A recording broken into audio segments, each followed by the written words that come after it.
There will be a delay on the YouTube side for the meeting. Okay.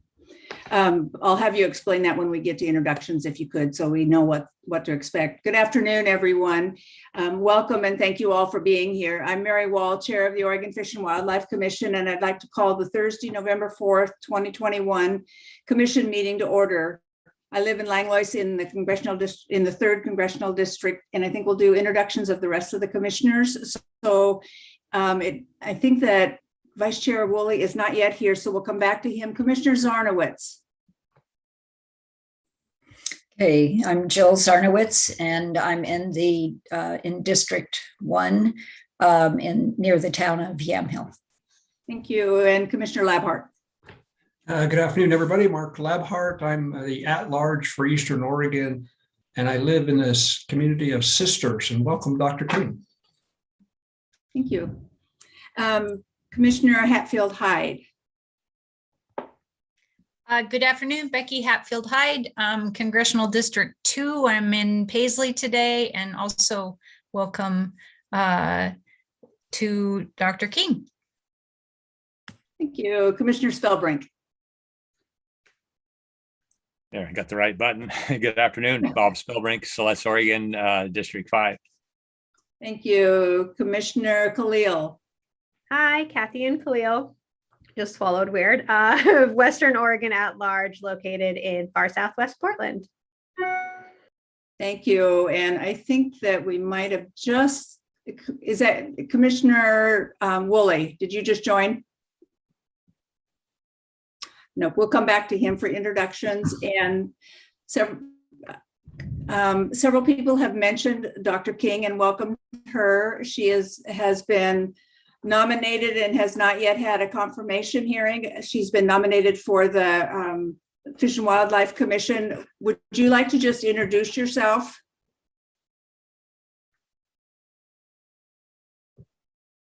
Hi, everyone. Can you hear me? Yes.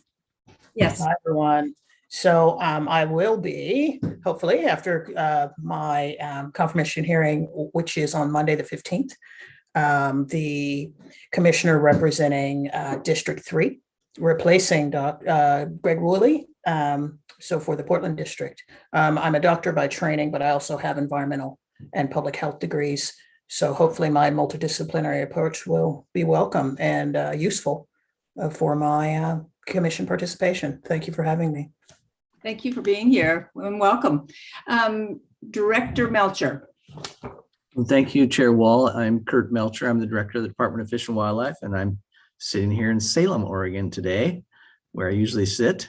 And I just did want to mention that commissioners, as you know, pre-COVID, pre-pandemic, it would be customary for us to have a prospective commissioner sitting into the commission meeting and meeting folks. And of course, we can't really do that very well, so we're doing it virtually. And we just thought, you know, not to put the proverbial cart before the horse, but we thought we would extend the invitation to Dr. King to at least sit in the room with us here today, recognizing that, you know, she's not a commissioner yet and doesn't have any of those powers associated with the duly appointed commissioner, but nonetheless, we wanted to have her have the opportunity to sit with us today. And we are also scheduling some essentially a virtual meet and greet next week on Tuesday for Dr. King as well, so the public can chat with her and meet her at least virtually. And I do have a couple other things to say today, but we can do them after the regular agenda, and so I'll let you go ahead, Chair Wall. Thank you. Michelle Tate, would you introduce yourself, please, and also let us know what's going on with the Zoom situation? Well, good afternoon, everyone. And I'm Michelle Tate. I'm here providing support for the commission and the director today to present this meeting via Zoom and viewable via live streaming on YouTube. This morning, we have been experiencing some lag with internet. So just as a heads up, if you get frozen, I'm going to suggest first thing to do would be to shut off your camera, see if that gives you enough bandwidth to proceed. If that doesn't do the trick, then I suggest you go ahead and leave the meeting and then come back in on the same link that you joined originally. That typically shores up all the issues. But if it doesn't, then if you don't have readily available the phone number, I can provide that to you pretty quickly to call in and be able to join by phone. And that's all I've got for you. Thank you, Michelle. For today's meeting, we just have two topics on the agenda. The first one is to consider a single temporary rule that was implemented since the last Fish and Wildlife Commission meeting. And the second, of course, is on marbled murrelets, and it's to consider the state agencies that own or manage land that can play a role in conservation of the marbled murrelet. So thank you again for being here, everyone, and we'll go ahead and get started. The first item is the temporary rule. And in case you haven't seen it, it was to do with Sixes River and the flow being high enough now to lift the temporary closure on False Chinook. So on False Chinook angling. Is there discussion or are there any questions from the commissioners on that one? Seeing no hands raised, is there a motion on that temporary rule? Move approval. Is there a second? Second. Thank you both. It's been moved and seconded that we approve the temporary rule. Those in favor, can I get a thumbs up so we can count? Thank you. That one is ratified. And then we'll go to Exhibit A, which is the determining the state agencies that own or manage land that can play a role in conservation of murrelets. And Martin Nugent, who is the Threatened, Endangered and Endangered Species Act coordinator for us, is ready to do a presentation on this one. Martin? Good afternoon, Chair Wall, Commissioners, Director Melcher. For the record, I am Martin Nugent, Threatened, Endangered and Sensitive Species Coordinator in the Wildlife Division. It's a pleasure to be with you this afternoon. We're here today to consider the next steps in the process required by the Oregon Endangered Species Act, following the Commission's marbled murrelet uplisting decision. As you will recall, the Commission reclassified the marbled murrelet from threatened to endangered under the Oregon Endangered Species Act in July 2021.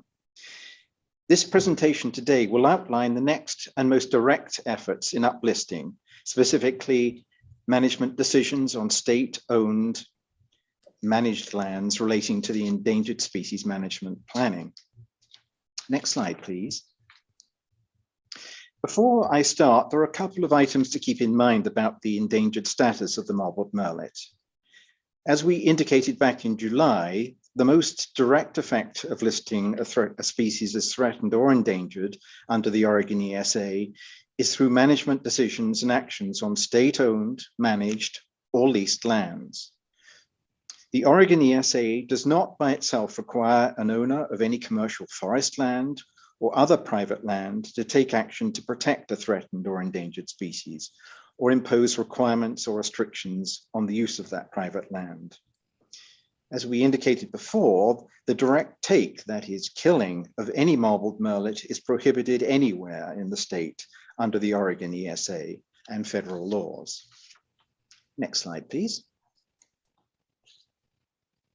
The Oregon ESA distinguishes between state land-owning and non-land-owning agency responsibilities. I will address today the requirements for state agencies that own, manage, or lease lands. In the endangered species planning process, within 4 months of uplisting, the Commission must determine if state lands can play a role in the conservation of the species. That is, whether state agencies own or manage lands with suitable terrestrial habitat for the listed species within the appropriate geographic nesting range of the species in the state. For marbled murrelet, suitable forested habitats are essential for nesting, and some key agencies certainly have a role in the conservation of the species. The marbled murrelet reclassification to endangered directly affects state-owned, managed, and leased lands, and the other state agencies themselves, wherever marbled murrelet nesting habitat occurs. The Oregon ESA requires affected state landowning and managing agencies to develop plans for the management and protection of endangered species on state lands. And it requires all state agencies to ensure that their actions on state lands are consistent with survival guidelines for threatened and endangered species. The Commission adopted mandatory survival guidelines for the marbled murrelet in July 2021, and they are in place and currently being implemented. In due course, once the Commission approves state agency endangered species management plans, they will in turn supersede survival guidelines because they would incorporate the components of those guidelines. Next slide, please. The Oregon ESA, through administrative rules, identifies a specific list of state agencies that own, manage, and/or lease lands in the state. But the process also applies to any other state agency that owns land. Next slide, please. Following the listing of the marbled murrelet as endangered, the Commission delegated staff to consult and coordinated with those state agencies that are land owning or managing agencies to review and determine which lands might be appropriate in the conservation of the marbled murrelet. We conducted an analysis to identify specific lands and agency ownership lands, and I will cover these in the next slide. In the process, we addressed questions from interested persons, including the news media. We've also updated the department's marbled murrelet webpage to help keep the public informed of the continuing process and to facilitate public involvement. Next slide, please. Following our consultations and an analysis of the state lands inventory database, which is managed by the Department of State Lands, the Oregon Watershed Enhancement Board's easement acquisition polygon dataset, and incorporated the U.S. Forest Service Northwest Forest Plan 2012 marbled murrelet habitat model data, which provides an overlay of modeled murrelet habitat on forested lands. Our analysis identified state-owned, managed, or leased lands within 35 miles of the Oregon coastline with potential and known marbled murrelet nesting habitat. There are 10 state agencies listed here on the slide that we believe can play a role in the conservation of the species. That is, state agencies that own, manage, or lease lands with suitable forest habitats for marbled murrelet. These key state agencies may therefore have a role to play in the conservation of the species. Any state agency with properties that were not included in the modeling exercise, they were removed from the recommendation. Next slide, please. This slide lists those 10 state agencies identified above and indicates the approximate acreage of forested acres that may have a role to play. We anticipate that acreages may be refined as we consult with these agencies in the months ahead. Next slide, please. This next slide shows at a very high scale the distribution of these lands across the landscape in the coastal counties of the state within the known range of the species nesting habitat. The north section of the coast is displayed on the left side of the map there, and the south coast on the right. Next slide, please. These next two slides show 4 agencies with small land areas with what is considered low or marginal habitat for nesting murrelets. We've included them here for completeness, but more detailed consultations with these agencies might reveal limited or no significant suitable habitat. Therefore, they have a limited role to play in the conservation of the species. The map on the left shows the Department of Aviation have 416 acres of lowest and marginal habitat and have 5 sites. And the map on the right is the Oregon Military Department with 1,216 acres of lowest habitat at 3 sites. Next slide, please. The next is the Oregon Department of Corrections on the left, and it shows 52 acres of lowest and marginal habitat. And on the right, the Oregon Youth Authority with 37 acres. Staff has made initial contact with all 10 of these agencies and will continue to consult and coordinate to provide information on the conservation needs of the species to all of those agencies. Much of that scientific and technical information is included in the department's 2021 biological assessment. Next slide, please.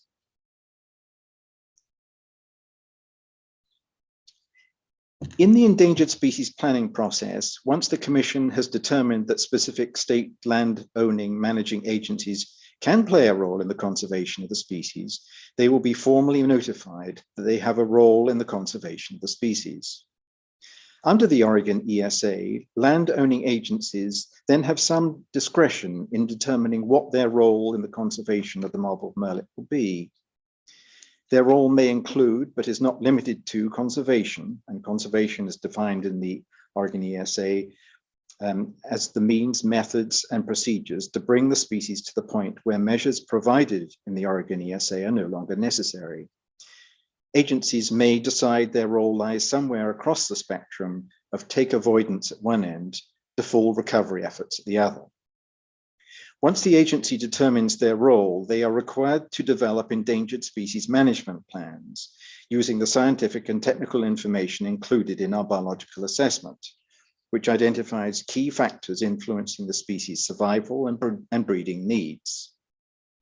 In developing management plans, agencies balance statutes, rules, policy, social economic impacts, and the conservation needs of the species.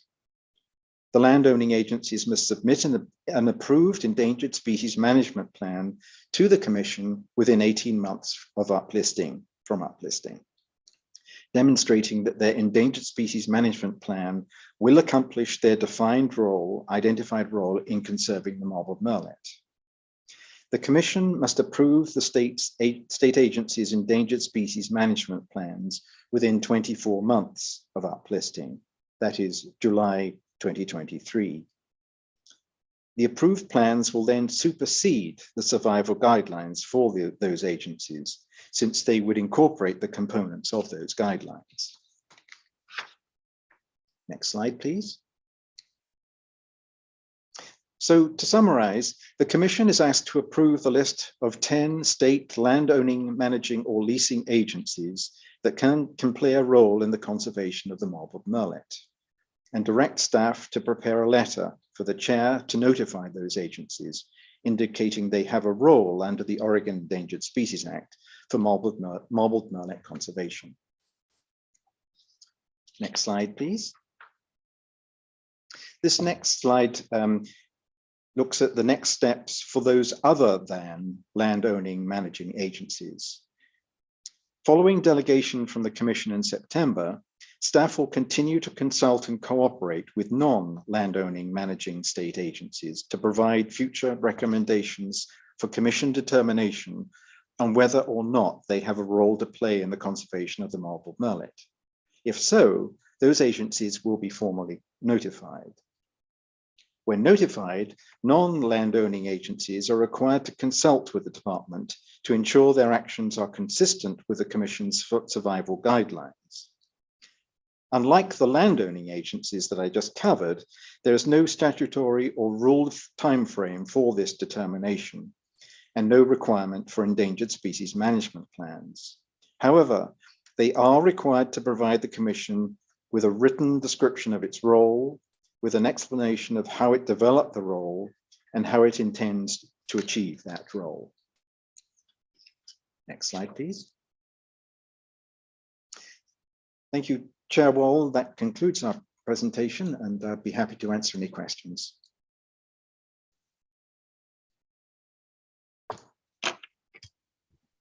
Thank you, Martin. Great to get the presentation, and I'm just checking to see if we have hands up, and it looks like we do. Why don't we start with Vice Chair Woolley, and if you will also introduce yourself, since we already did that earlier. So go ahead, Vice Chair Woolley.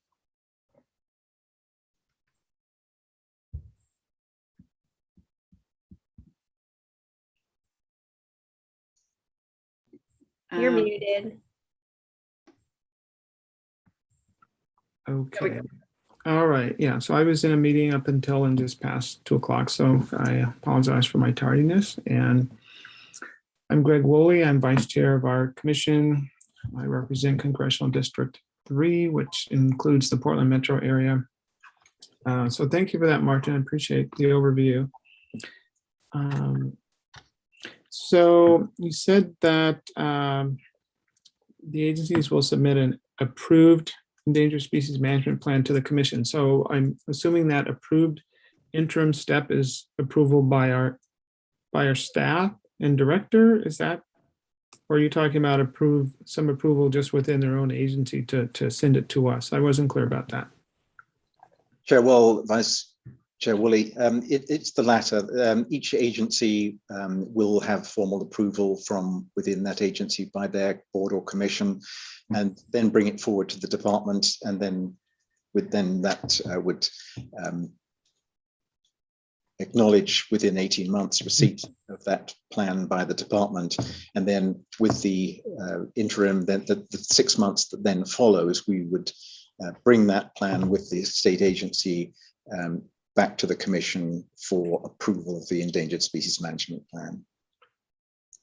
Okay, and then, so I'm not clear about the non-landowning agencies. If they have if they're not, are they in the overlay that the Forest Service created or not? Chair Wall, Commissioner Woolley, no, that they are not included. Really, the outline of today was focused on the landowning, managing, leasing agencies. So that's what that map shows, the land actually managed, owned, or leased by each of those state agencies.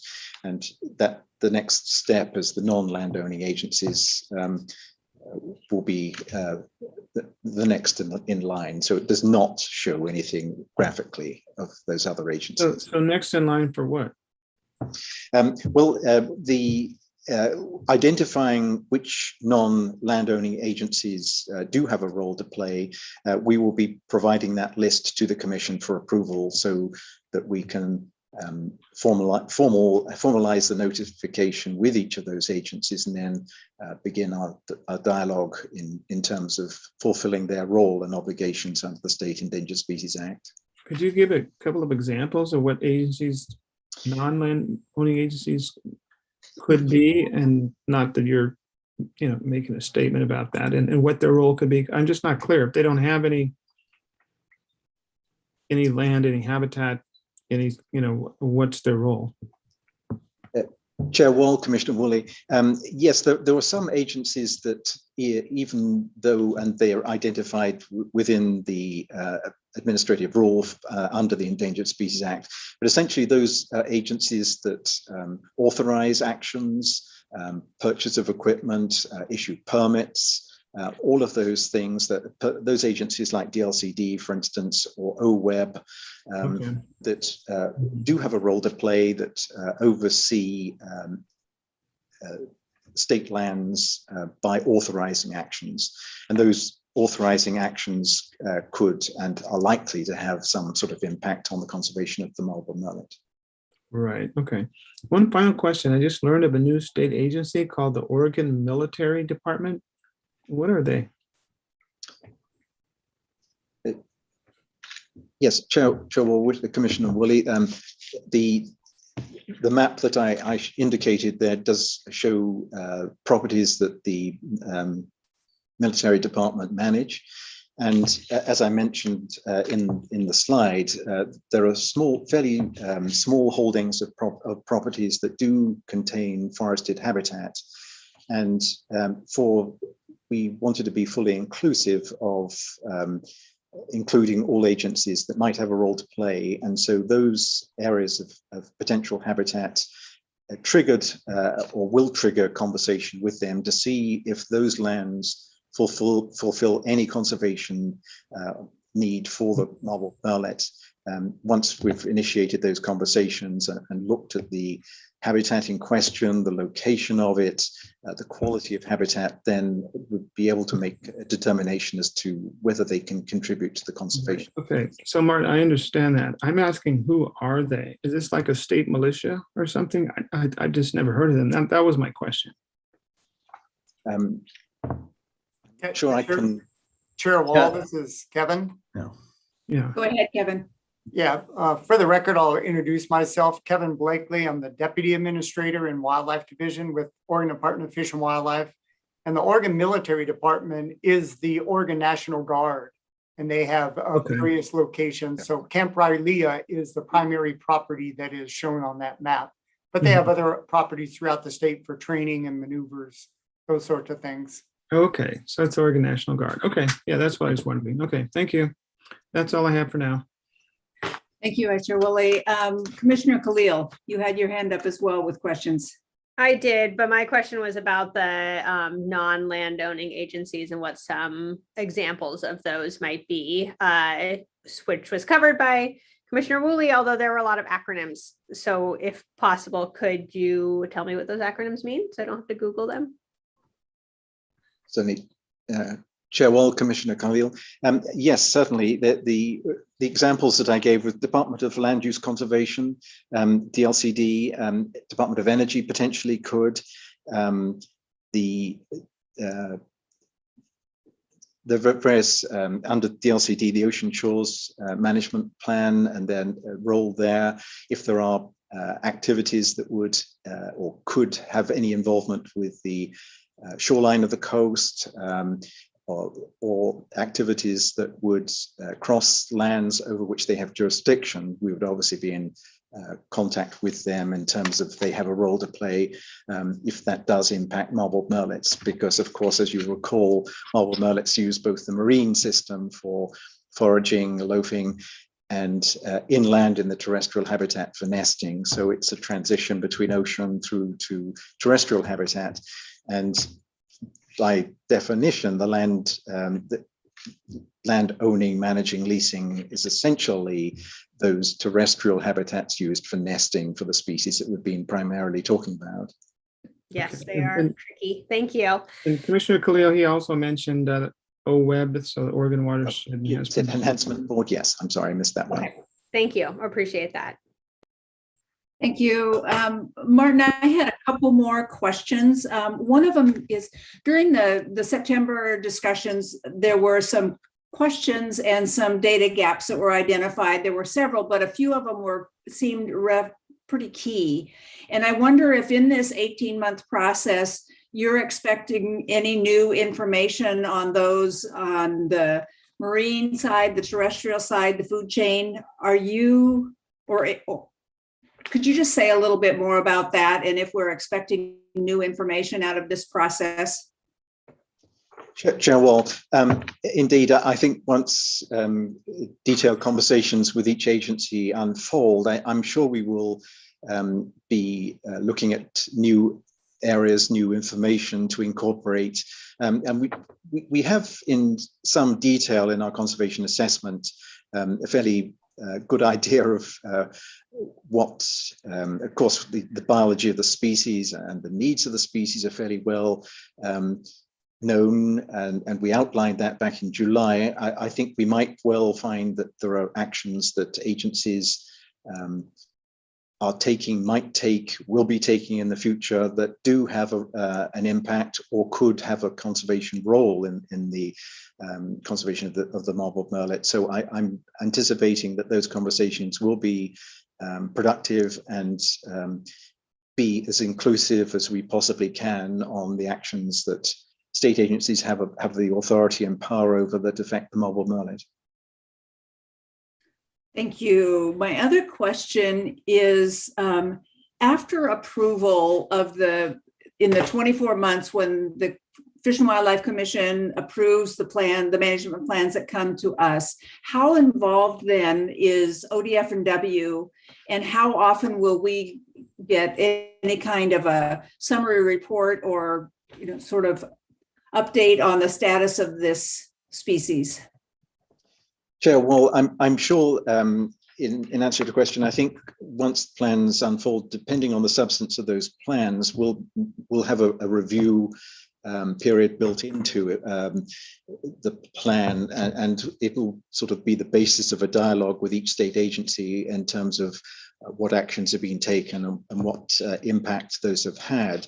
In addition to that, we do have obligations under the Oregon Endangered Species Act for periodic review, which looks at the status of the species as a whole and could break out the individual endangered species management plans, what role, what contribution they are making to the status, both positive and negative, of course. So I think it would come back to you in both of those ways. Thank you. That helps, actually. Could I do one last question, which is a follow-up on the other one, that on the new information? Is it likely that we will be asking the agencies to generate information as part of the management plan that each of them do? Sure. Well, I would anticipate that built within the plan will be some level of monitoring, and it may be monitoring that the agency itself does, for instance, the Department of Forestry, and other agencies that might well be true as well. But as you might recall from the presentation back in July, species monitoring is very much a partnership. Most of the monitoring is done at sea by some fairly sophisticated monitoring and analysis. So that would be very much in partnership with the federal government, with other agencies that are directly involved, and also have the nexus with the Forest Service, Northwest Forest Plan, and the mobile murrelet monitoring component of that. So I think these will all be woven together, so we will have one comprehensive view. Thank you. That's helpful. Commissioner Zarnowitz. I think you're on mute there. Yeah, well, my screen sometimes tells me you press and hold the space key in order to unmute, and it didn't work. So I have a couple questions. One is the Department of Education was not included in your list of 10. And is the experimental forest that OSU has, or is that outside of the 35-mile limit? Yeah, well, Commissioner Zarnowitz, I think the answer to your question is education fall within the category of non-landowning. So we will certainly involve them in that other category of agencies that have a role to play, and clearly education could well be, or very likely to be significant, and might have a partnership with other agencies like state parks for interpretation and other components of public awareness. And then for the answer to your question as far as DSL, OSU, and the Elliott State Forest, I understand that's still very much in flux and a dynamic discussion. I don't think determinations are still some distance away. What I do know is that as I think we described to you back in July, was that there's a habitat conservation plan that the DSL is instrumental in with the US Fish and Wildlife Service. And so that is moving forward, as is the habitat conservation plan with Department of Forestry for the Northwest Forest plan area. So those are still unfolding, and how this will fit into endangered species management planning, and it's a timing issue more than anything, as I understand it, but those are still moving forward in tandem together. Okay, so OSU doesn't have another experimental forest other than their proposal for the Elliott. Chair Wall, if I could interject here a little bit. So yes, certainly Commissioner Zarnowitz, OSU does have an experimental forest, but the distinction is that OSU is not part of the Oregon Department of Education. So I think that's, they are a state university, but they're not part of the Oregon Department of Education. So they wouldn't fall under a state landowning agency? I believe that is the case, but Okay. I'll look to Martin if he has a different thought on that. Yeah, well, yes, Director Melcher, I think maybe Erin can help us, but we did describe that briefly back in the summer too, that the area that if this does become an area that is owned in direct form by the university, then that does not fall as state managed or owned lands, and so does not fall within the purview of the State Endangered Species Act. But currently, and I think that's the point here, is that currently it's the Department of State Lands that oversees that, of the Elliott State Forest in particular. And so, as with all the other state landowning or managing agencies, they would be moving forward in developing an endangered species management plan, just as like the other 10 agencies identified. Okay. The other question I had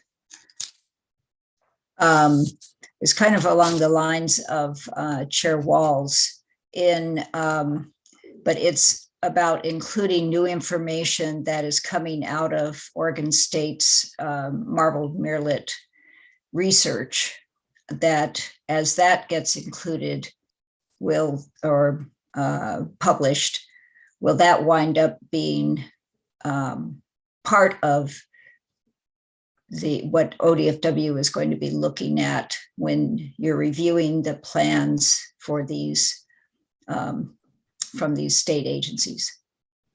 Chair Wall, Commissioner Zonowitz, I think all information studies are underway. There are all so few that are ongoing. Everything that's being developed and is completed and published and peer reviewed, clearly that's all relevant to this. But in terms of the endangered species management plans, it's the agencies themselves determine what their role will be, and as long as they fulfill the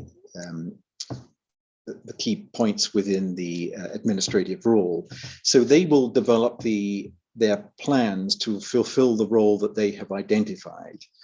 And so when they bring their endangered species management plan, and of course that'll be also in combination with conversations that we have with them directly, but the plan that they bring back to the department and onto the commission will be to ensure that the endangered species management plan fulfills the role that the agencies have defined for themselves. So as I mentioned in my presentation, that plan can be anything across that spectrum of take avoidance, which under the State Endangered Species Act means to kill, that's what take is defined as. So the plans can be anything from a plan orientated to avoid killing marbled murrelets through to the other end of a recovery, full recovery. So it's going to be somewhere in between, but the agencies themselves define what their role is. And the plan that they submit has to describe how that role is going to be fulfilled. Okay, so I think in the federal laws, take includes habitat. That in the state law, it doesn't include habitat. Chair Wall, Commissioner Zonowitz, the definition of take in the Federal Endangered Species Act is much broader, much more detailed. In the State Endangered Species Act, it is to kill, obtain, possession, or control. And so much, much more limited in scope. But the survival guidelines that you adopted in July do refer to the federal take definition. And so what's embedded within the survival guidelines is broader than simply avoiding killing. Okay, great. Thank you. Thank you, Martin. Vice Chair Woolley. Oh, Kevin, did you have something you wanted to add to that? I was just going to provide further clarification, Chair Wall, on the topic of the Division of State Lands, Department of State Lands, and the oversight and planning process that's going on Elliott. In our conversations with them, there is basically they just wanted to make sure that it was clear that as they proceed with the habitat conservation planning process, that process does not align with the opportunity to get that final component back to the commission by that 18-month timeframe. But they did say any transfer of ownership over to OSU as a research state forest is accompanied by a completed HCP process, which means that all the components for conservation across a variety of species and habitats is embedded in that transfer. So just wanted to point that out. Okay. Thank you. That's helpful. Commissioner Zarnowitz, did you have a follow-up question on that one then? No, I appreciate the clarity there, Kevin. And I also thank you, Martin, for your presentation. Thank you. Back to Vice Chair Woolley. Okay, thanks. And this relates to, I guess, your last response, Martin. So these agencies identify their own roles. So what if we feel that their self-assigning role is insufficient or does not shoulder the responsibility that we feel they should fulfill? What role do we have in that? If they're deciding what the role is and what it isn't, and we're responsible for the species. So what if we feel that they're underplaying their role and their responsibility? What then? Well, Commissioner Woolley, in answer to your question, we'll be walking through and working closely with each of the state agencies. They develop their plan. I think the point that they have to at least adopt or at least incorporate the Commission's survival guidelines is the sideboards for all of this. And I think it instills some confidence that the key components, some of the major things that we would like to see are included. The other thing too is that the agencies being landowners do have to comply with the Federal Endangered Species Act as well. So that by connecting with that does involve habitat management and other issues that relate to federal take. So I think we can be assured that there will be a substantial contribution made. As to the detail of that, I think that's far too premature to say, but we will be working with the agencies to ensure that we can at least provide what input we think is necessary. And I think in the context of the spatial context of where these lands are, trying to indicate how important those lands are and what sort of contribution they might be able to make. But I think the substantial holdings, if you like, by the state, as we've already talked about and was on one of my slides, is that one of the key players, the two key players of the DSL and Department of Forestry, and already those conversations are well advanced and picked up through other obligations and statutory requirements. So those areas that are of greatest significance, I think we know where that the direction of the plan is likely to lead. But until we initiate those conversations, I wouldn't like to guess. Okay, so that answers part of my next question, which was, will there be back and forth between the department and these agencies to help assure that they're on track? Because we don't want to get something that's just way off that gets sent back, So in other words, by the time it gets to us or even into our staff, who I assume would be reviewing this before it gets to the commission, there's already enough communication back and forth with these different agencies that we know that they fulfilled the requirements and that their plans were sufficient. Correct? Vice Chair Woolley, yes, perhaps Kevin or Bernadette would like to weigh in, but I do anticipate the conversations being substantial and at least initially helping them in defining their role, I think will be really important key to answering your question. And I think that will evolve over the next several months, and the coordination and cooperation, I think, does involve that dialogue to the level that I think is necessary. And I would also just add that, as Kevin alluded to, the conversations for the habitat conservation plans that are underway are very detailed and include other species and non-listed species included in that plan. And marbled murret's one component of that. So those mechanisms, I think, will be holistic and provide meaningful conservation, and they will have to be approved by the U.S. Fish and Wildlife Service. So our conversations are going to be embedded in those pieces of work that are ongoing, and I anticipate those conversations to be positive, and initiating the role that these agencies play will be key in how the plan then unfolds. Okay, so are these plans sent to Fish and Wildlife before they come to our department for review, or I assume, is that right? No. Chair Wall, Vice Chair Woolley, the Endangered Species Management Plan under the Oregon Endangered Species Act is a matter between the Action Agency, the Department, and the Commission, so that there is no federal involvement with that. Where there is the federal involvement, of course, is through the Habitat Conservation Plan. That's what I'm asking about.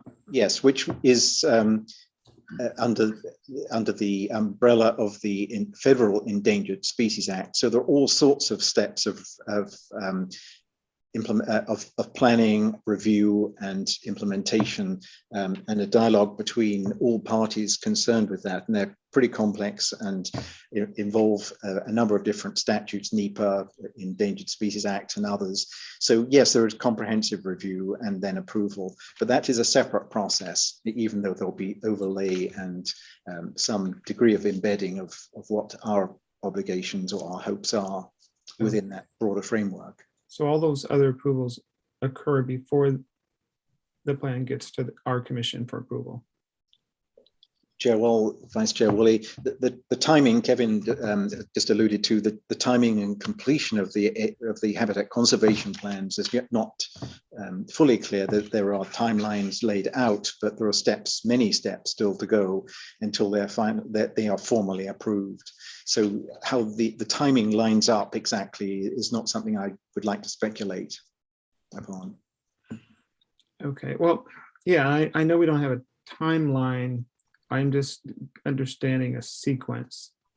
I mean, where the buck stops, I guess, is what I'm asking you. In other words, could our commission approve a plan and then it goes to Fish and Wildlife Service, and they say, well, no, this is not sufficient. I mean, I'm just trying to get the sequence here.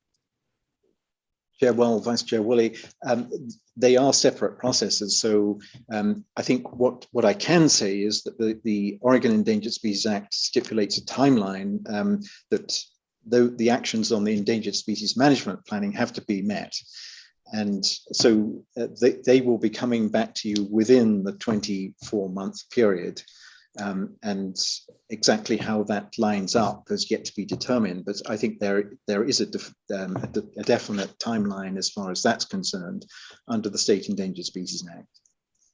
Okay, thank you, Martin. Thank you, Martin. The Director Melcher has his hand up and has a comment. I think it might be follow-up to this. And just before you mention that, Director, I also, as I'm listening to this seems like a fairly key issue so that we get clarity on whether ours is review of what the agencies submit and decide is their role, and whether it's also included in our role that we decide whether that's adequate for the species. So it sounds like we'll get some follow-up on that. It seems like a key question, and I bet that Director Melcher may have some clarity on that one right now. So go ahead, Director.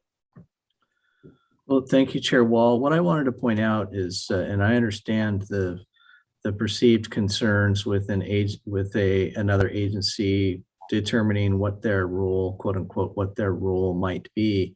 But I just want to point out that that is actually from statute. That is language that comes directly from statute. So we are merely implementing the Oregon revised statutes as it relates to this particular issue. And I'll just be frank, when you look at the list of, or the agencies that we've identified that own land, I guess I will say, I certainly hope that the quote unquote bar to clear for an agency like the Oregon Youth Authority or the Oregon Department of Corrections that owns 37 or 52 acres respectively in low quality marbled murrelet habitat, that bar is much lower than for an agency that owns 500,000 acres. And we need to be, we and the commission needs to certainly be sensitive to that. It's, forestry certainly is well-versed in planning as it relates to species and endangered species. Oregon Youth Authority and the Oregon Department of Corrections are not, and that's certainly not in their wheelhouse, nor do they have, staff to do that. So just a word of caution, if you will, as we get to the final. Today is not the final. Today is just identifying the list that may have a role to play. So that is all I had, Chair Wall. Thank you. Actually, it's a good reminder on the difference in the roles of these agencies. Bernadette Graham Hudson has her hand up. Bernadette, is there something you wanted to add to that as well? Yes, thanks, Chair Wall. I'm Bernadette Graham Hudson. I'm the Wildlife Division Administrator here at the department. I just wanted to follow up on your question about the commission approval process. And the rule does allow, it says that the commission will review those agency plans to determine if they achieve the role that was defined for that land. And if you don't feel that it does, you can modify the plan as necessary to be consistent with the role that was defined. So there is an opportunity for the commission to weigh in on that. I would say, from a process standpoint, our hope would be that we wouldn't get to that point, that our agency review along the way would identify any shortcomings. And also, we would look for opportunities to keep the commission updated on the process so that you kind of know where the agencies are going before they get to that plan submittal at the end. Thank you. That helps. Okay, commissioners, any last questions or discussion on this? And if not, is there a motion on this one? And in case the commissioners don't have the potential motion in front of them, Michelle, is there a chance you could put it up on the screen? I have it in front of me. Okay. I move to approve the staff recommendation and determine that the following state land owning and managing agencies can play a role in the conservation of the marbled murrelet in Oregon. These are ODFW, ODF, OPRD, ODSL, ODOT, OMD, ODOC, ODA, OYA, and OWEB. Staff is directed to prepare a letter for Chair Wall to notify those agencies of the commission's determination. Thank you. Is there a second? A second. Thank you. It's been moved and seconded to approve the staff recommendation as read into the record by Commissioner Zarnowitz. Director Melcher. Thank you. And I just wanted to clarify the motion and the second that just for the record, that the ODA refers to the Oregon Department of Aviation, not the other ODA, which is the Oregon Department of Agriculture. Thank you. That will be important to certain agencies. Appreciate it. It's been moved and seconded that we approve the staff. Then could we have a vote? Those in favor, can you give a thumbs up, please? Since I can't see all of you, are there any opposed? Hearing none, it's all of us in favor. And we'll stop with that one then. And thank you, Martin, and the other staff who helped with that one. Director Melcher, you said you had one other item you wanted to bring to us. Yeah, thank you. And this won't be lengthy. I just wanted to get some feedback from you all. The Chair Wall and I have been speaking about the December 17th commission meeting as it relates to agenda management. And we're, of course, again, expecting a large number of individuals that want to testify at the December meeting. And so what we are contemplating, and we have the ability to do this, but we have not pressed go yet, is we're contemplating holding the public testimony component associated with the December 17th meeting on Thursday, December 16th. And so, and before we press go on that, I wanted to just highlight it for you all and see if you all could look at your calendars and let us know if that's a possibility for you or if that's an impossibility.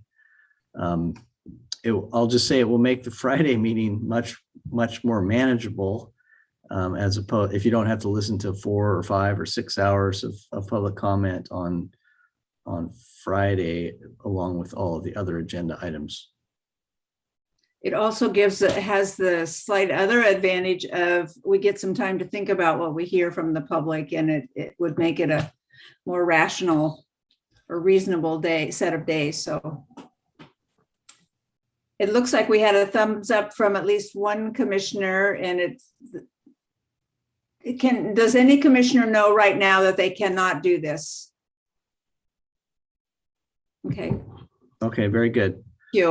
We do have some things we have to do with regard to posting and notifications to the Secretary of State's office, but we did not want to do that until we were actually certain that you all were able to participate. So we'll go ahead and move forward on that. And the only other, actually I have 2 other things. One other thing I just wanted to mention is that in the last legislative session, there were changes made to the commission's stipend.